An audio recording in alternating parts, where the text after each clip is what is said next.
Should you get a second passport? Well, yes, right? It's better to have two passports than to have one. And what most people will tell you on the internet is that you have to get more passports, increase the number of passports on your passport portfolio, and that more passports is better. But today I'm here to tell you that there's a bit more nuance in that than what you would think. Something I see quite often in high net worth individuals and families who are planning their passport portfolio for asset protection, diversification, legacy planning, achieving more freedom, is that you might be tempted to claim this passport or that other passport that you have a realistic path to get just because you can. The reality is that there are 5 types of citizenship that you should avoid at all costs. By the end of the video, you will know exactly what things to look for to decide whether the citizenship that you can obtain is a passport that you actually want or it's a toxic passport that you should avoid. Wait, before we continue with this video, let me remind you, if you are new to the channel, that we upload videos like this every week, and not like other people, we tell you the reality behind citizenship programs. We at CitizenX have helped thousands of high net worth individuals and families to take action, diversify their passport portfolio with citizenship by investment, citizenship by descent programs. We are backed by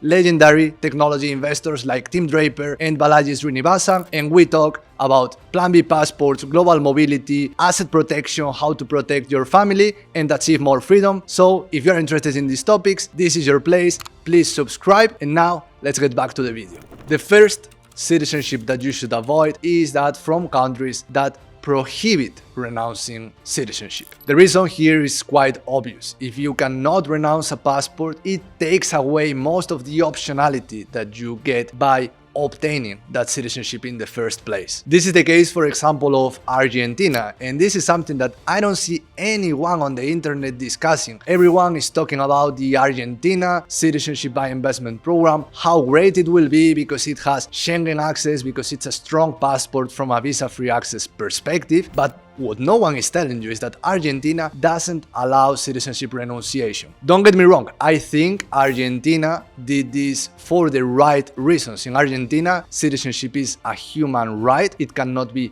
revoked. You cannot lose your citizenship. And this was probably done with a good intention because of the Jewish ties that Argentina has, because during the Nazi Germany, for example, people from the enemy classes and races were not only debunked, but also denaturalized, and in the worst cases they were even murdered. So to prevent this, Argentina likely introduced this law by which you cannot renounce citizenship, you cannot lose your Argentina citizenship. But if you are a global investor, a high net worth family planning your passport portfolio, you should consider as well the history of Argentina, the socialism, the communism in Argentina.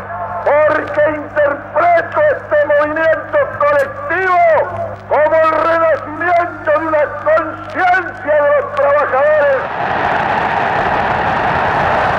And you might think that in the future they might want to come after you, they might want to raise your taxes, they might even want to introduce something like citizenship-based taxation, global taxation, to tax you in the entire world. So if you have this passport that you cannot renounce, it doesn't mean that a country like Argentina will be able to enforce such things, but it will probably be annoying, it will be inconvenient for you to have such passport. A less extreme example is France, that doesn't prohibit citizenship renunciation, but they make it really hard. It takes a long time to renounce your French citizenship, and I know many French citizens have considered doing so, especially in the last couple of years with the conversation around global taxation that is happening in France. France has also proposed global taxation on their 2025 budget. It was rejected. Then they proposed it on the 2026 budget. It was rejected, but they will keep proposing it until it gets approved. Which sometimes is too slow, for sure, and needs to be reformed, for sure. Just because all these European countries, they are bankrupt, they have to tax more their citizens, and as soon as the residents leave the country, all the productive residents have left, the only tool that they will have to go after the most productive, the wealthy individuals that are citizens, is basically the passport. And that's why they will try, and they are already trying to implement this type of passport citizenship-based taxation, which takes me to the next point, that is citizenship-based taxation. What you will hear on the internet is that the United States and Eritrea are the only countries that tax their citizens globally. No matter where they live, they will always have to pay taxes to that country where they are citizens. The reality is that that's not entirely true. There are some countries that have some type of citizenship-based taxation. For example, Turkey. Turkey has global taxes for inheritances of Turkish citizens. Of course, this doesn't mean that Turkey has the capabilities to enforce this global taxation on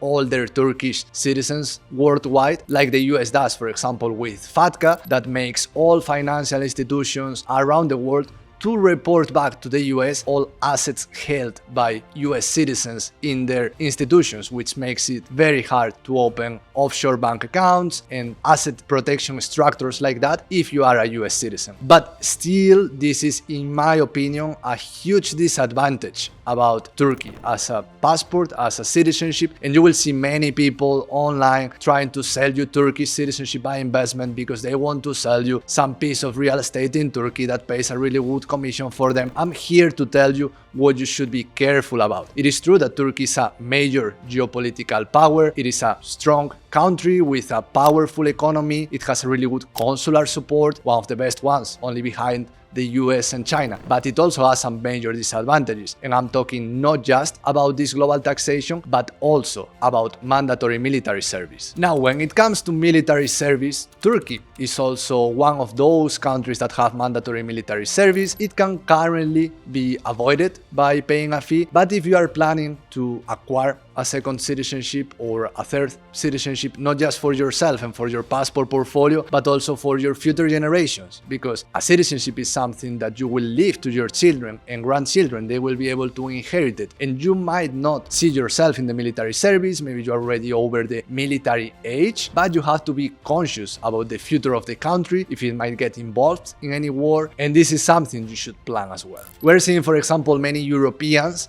that on paper they have a strong passport. Many people used to want a European passport because it grants visa-free access to many places, but just because of the single factor, the mandatory military service, many citizens of Germany, for example, are seeking a Plan B passport in an African country like Sao Tome and Principe. They are the third biggest nationality group, only behind Chinese and Russians getting this African passport. So you should pay attention to these factors. Now, the fourth one is dual citizenship. We're talking about Germany. Up until very recently, Germany didn't allow dual citizenship. And this is something that I don't often see discussed in the passport rankings that only consider visa-free access, how many countries you can go visa-free. Probably you will not go to 150, 180 countries in your entire life. And you probably care more about the ability, the possibility to build a well-diversified passport portfolio with citizenship in different regions of the world, in different geopolitical spheres. So, for example, a passport like Singapore that is really strong, it is a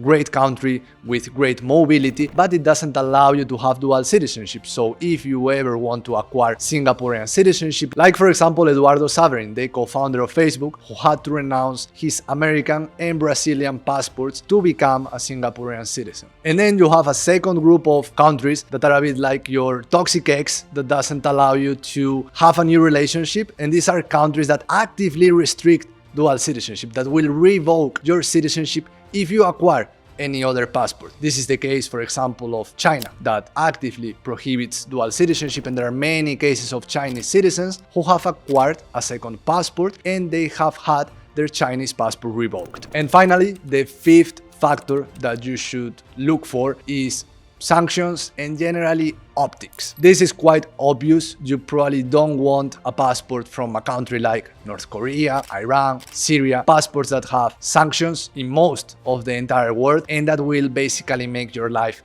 harder. There's not much upside in getting citizenship in North Korea, but even if you are a passport collector and you want exotic passport, you should be really careful with the optics and how that passport is perceived in other places where you might want to do business, just because some banks, for example, financial institutions, they will not open a bank account if you have one of these weird passports, even not sanctioned passports, but maybe something more exotic, it might cause you problems down the line. Maybe a less extreme example is the case of Russians who were able to bank in London, do business in the Caribbean, but currently they are restricted. They cannot, for example, apply for citizenship in the Caribbean. There are some countries where you can still apply, for example, Sao Tome or Vanuatu or El Salvador, but most countries have restricted, especially European countries, have restricted Russians doing business in those countries. So it's really important when you are planning your passport portfolio to take these 5 things